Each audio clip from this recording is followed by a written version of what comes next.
में आता है कि वेजिटेरियन में आता है? क्योंकि वो भी मतलब गाय या भैंस के पेट से ही आता है, तो वो भी पेट तो मांस से ही बना हुआ है, उसी चीज़ें से छू के निकल रही है वो चीज़। भाई पेट से आया है तो ये मांस कैसे हो जाएगा? जैसे अभी मतलब ग्रेवी की बात कर रहे थे कि वो ग्रेवी खाते हैं, वो मांस से छुआ ही रहता है, मांस तो नहीं खा रहे। वैसे ही दूध भी तो पेट से ही निकल रहा है, मांस। बेटा वो पेट से निकल रहा है, आप भी तो पेट से ही आए हैं। ये सारी सृष्टि ही पेट से बाहर आई है, माँ के पेट में ही सब थे। फिर हम लोग का संस्कार होता है तब हम लोग शुद्ध होते हैं। हाँ तो दूध भी तो पकाया जाता है, उसका भी तो संस्कार होगा, शुद्ध हो गया, उसका भी तो पकाया गया। तो मतलब जब तक पका नहीं तो वो नॉन वेज है? ना ना ना, उसको नॉन वेज नहीं। दूध को अमृत की उपमा दी गई है। अच्छा, दूध को क्या बोला गया है? अमृत। मांस से दूध की तुलना करना ये अपने आप में एक बहुत बड़ी मूर्खता है। पहली बात तो ये मूर्खता है। बेटा बैठ जाओ आगे वाले भैया। देखो दूध जो है उसे अमृत कहा गया है। गाय का जो दूध है वो पीने के लिए ही ईश्वर ने बनाया है। भगवान कृष्ण ने भी गाय का दूध पिया, दही खाया, भगवान को दही चढ़ता है, भगवान ने मक्खन खाया। तो जो भगवान ग्रहण करते हैं वो हम ग्रहण कर सकते हैं, वो मांस नहीं है, वो गाय के भीतर एक प्रकार का प्रोसेस है। देखो तो अगर कोई बकरी का दूध पिए तो? नहीं, बकरी का दूध भी पीते हैं लोग, वो भी शुद्ध है। गाय को तो जैसे माता मानते हैं तो वो तो समझ में आता है कि उस रूप में वो स्वच्छ हो गया। हाँ। लेकिन कोई अगर बकरे का पीता है या किसी बकरे कहाँ दूध देते हैं? बकरी का हाँ बकरी या भैंस किसी भी। हाँ तो बकरी का भी दूध पीते हैं ना, इसमें पीने दूध किसे क्या दिक्कत है? तो मतलब आता जैसे पेट से ही। आपका ये कहना है कि बकरी को, गाय को माता कहते हैं तो बकरी को माता क्यों नहीं कहते? ये प्रश्न नहीं, ये प्रश्न नहीं है। हाँ। जैसे मतलब देखो बात तो ये है, पेट से ही आता है। अच्छा देखो, चारा तो सब खाते हैं, जैसे रोटी दाल तो आपकी माँ भी खाती है, रोटी दाल तो आप भी खाते हैं, पर बच्चा पैदा करने की क्षमता ईश्वर ने स्त्रियों को दी है, पुरुषों को नहीं दी। हाँ या ना? उसी तरह से ईश्वर ने जब आप माँ के पेट से बाहर आए ना, तो ईश्वर ने आपको भी दूध माँ के आंचल में भरा था, आपने भी दूध पिया था। तो वो ईश्वर की एक व्यवस्था है। दूध मांस शरीर से ही बनता है, शरीर में जो माँ खाती है उसी के रस से, उसी का रस है ये दूध के रूप में, पर वो विधाता के नियम से है। जिसको ईश्वर ने इसका सेटअप लगाया है वही तो दूध देगा। गाय दूध देती है, बछिया दूध देती है, अर्थात गाय। बछड़ा दूध नहीं देता, नंदी दूध नहीं देता, बकरी दूध देती है, बकरा दूध नहीं देता, क्योंकि ईश्वर ने ये विशेष प्रकार का सेटअप मादा के लिए ही तैयार किया। हमारी माँ का दूध हमने पिया, उसी तरह ईश्वर ने ये दूध की व्यवस्था जो की है ये अमृत है। हर बच्चे के लिए ईश्वर ने दूध की व्यवस्था की है, और ये दूध माँ से नहीं आता। कुल मिला के कहना ये है कि ये जो माँ खाती उसका सार है। देखो हर चीज में दूध होता है। हम जितना भी पदार्थ खाते हैं, आपने देखा होगा आक का पौधा होता है, उसको तोड़ने से उसमें भी दूध निकलता है।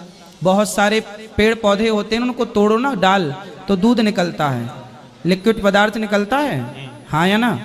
वो भी एक प्रकार का दूध है। कुल मिला के भगवान विष्णु कहाँ रहते, भगवान नारायण कहाँ रहते हैं? क्षीर सागर में। तो कुल मिला के ये मान लेना चाहिए कि भगवान ही बच्चे के पेट भरने के लिए माँ के माध्यम से दूध की सप्लाई करते हैं। ये ईश्वर का भेजा हुआ अमृत है। इसलिए डॉक्टर भी बोलते हैं कि बच्चे के लिए माँ का दूध संपूर्ण आहार है, 6 महीने तक दूध पिलाएं। मांस तो बच्चा तो आज पैदा हुआ बच्चा क्या अन्न पचा सकता है? जोर से नहीं। अन्न नहीं पचा सकता तो क्या मांस पचा सकता था? नहीं। तो जब वो मांस नहीं पचा सकता था, इसलिए तो भगवान ने अन्न और मांस के बीच के एक दूध अमृत के रूप में प्रकट किया कि भाई ना तुम मांस ना तुम अन्न, दूध। इसलिए अमृत कहा गया है दूध को। मांस से तुलना करना ये भी अपने आप में मूर्खता है। ठीक है भाई, ये देखो जरूरी नहीं है कि हमारे मांस से टच होके आ रहा, शरीर के भीतर से टच होके आ रहा तो वो मांस है। नहीं, वो एक व्यवस्था है। अब जैसे जब स्त्री गर्भवती होती है तो पुरुष का तेज ही तो स्त्री के गर्भ में स्थापित होता है, तो वह भी तो शरीर से निकला पदार्थ है, लेकिन वह एक बच्चे का निर्माण करता है। उसी बच्चे को पैदा होने के बाद माँ का दूध उस बच्चे का पोषण करता है। ये ईश्वर की एक व्यवस्था है। क्या है ये व्यवस्था? इसलिए मांसाहार, आप मांस खाते हो? नहीं, मांस नहीं खाना चाहिए और दूध खूब पीना चाहिए। पीते हैं। तो दूध को मांस से तुलना करना सही नहीं है, ठीक है? राधे राधे। ये क्यों दिमाग कचरा भूसा दिमाग में आता कैसे है?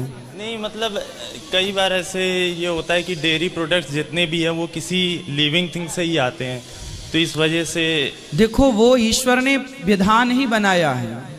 माँ के आंचल में दूध है, ये बच्चे के लिए ही है, हाँ या ना? तो ईश्वर ने गाय बनाई, समुद्र मंथन से गाय निकली। अब देखो आज के 100 साल पहले ना हम सबके बाप दादों के पास पेट भर खाने को नहीं था, भारत में अनाज नहीं होता था भरपूर, तब ना गाय का दूध ही पीकर लोग अपना जीवन यापन करते थे। पहले हर घर में 10-20 गाय होती थी, तो गाय का दूध ही संपूर्ण आहार है। गाय का दूध, दही, घी, ये सब संपूर्ण आहार है। तो गाय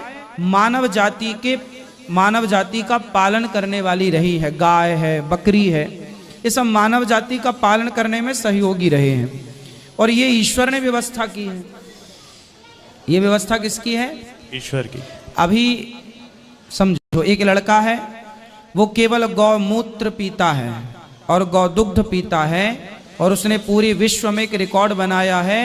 1 लाख सपाटे मारे उसने। कितने?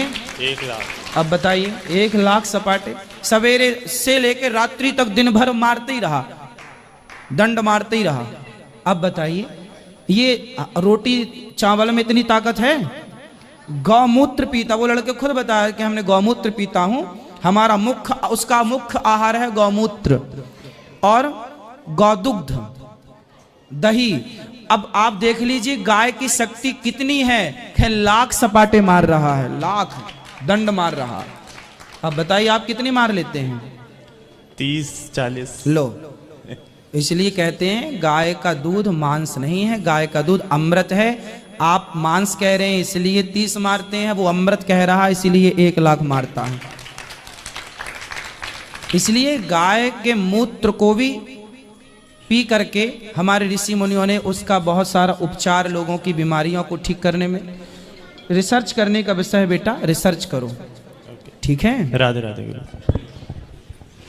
राधे राधे गुरुजी। जी गुरुजी माफ करिएगा इसको। खड़े हो जाओ, खड़े हो। हाँ, खड़े हो। हाँ खड़े हो गए। गुरुजी ये दोनों बच्चे हैं। हाँ बिहारी जी के मेरे बच्चे हैं दोनों। हाँ बिहारी जी के हैं। अब बताओ। ये लड़का ऐसे कुछ अड़चने आ गई थी पारिवारिक झगड़े में। हाँ। तो सुप्रीम कोर्ट का पेपर दिया हुआ था, तो पूछने लगा कि अगर ऐसा कुछ आ जाएगा कि पूछ लेंगे कि मतलब वो क्या बोलते हैं जो वेरीफाई के लिए जाता है। हाँ। डॉक्यूमेंट वेरिफिकेशन सबसे लास्ट में। हाँ हाँ। ये हुआ कि जाएगा वहाँ पे, तो लड़ाई झगड़े में कुछ केस हो ऐसा था। तो हमने भी कहा, इनके पिताजी भी कहे कि ऐसा जहाँ ऐसा कुछ हो कि तुम भगवान के ऊपर छोड़ दो, क्योंकि गोपाल जी को, बिहारी जी को हम लोग बहुत ज्यादा मानते हैं, पूजा पाठ खूब होता है। इनके पिताजी बहुत ज्यादा पूजा करते हैं। चिंता ना करिए, खूब मन लगा के कार्य करिए, मन लगा के पढ़िए, अपना मन लगा के कार्य कीजिए। गुरुजी इनका हो गया। हाँ, फिर इनका हो गया सुप्रीम कोर्ट में अच्छी दिक्कत पोस्ट में। बता रहे हैं कि भगवान का मतलब इतनी कृपा है। हाँ। जब से आपसे जुड़े तब से तो बहुत ही ज्यादा कृपा बढ़ गई। तो अब ये जज बन गए हैं? नहीं, जज के पिए हैं। अच्छा। हाँ चलो अच्छा। और ये हाई कोर्ट का दे के अभी 1-2 पेपर निकल गया है। अभी आशीर्वाद दीजिए कि आगे भी निकल जाए। बिल्कुल निकल जाएगा, खूब बढ़िया। भगवान से तब मानते थे, पूजा पाठ होता था, लेकिन आपसे जब से जुड़े तब से तो इतना ज्यादा मानते हैं कि हमारे घर में बच्चे, इनके पिताजी, हम और ये इनकी मौसी है। राधे राधे गुरुजी जी। मतलब हम लोग बहुत ज्यादा मानते हैं भगवान जी को, अब बहुत ही ज्यादा मानने लगे हैं। खुश इसलिए जानते हैं कि उनकी बहुत बड़ी कृपा है। गुरुजी आशीर्वाद दीजिए, इसका भी निकल जाए, बस हो गया। इतनी अच्छी पोस्ट पे पहुंच गया है गुरुजी, और उसमें सब बहुत बड़ा आपका ही हाथ है गुरुजी। भगवान जी की कृपा है, हमारा आपका हाथ नहीं है, बिहारी जी की पूर्ण कृपा है। राधे राधे।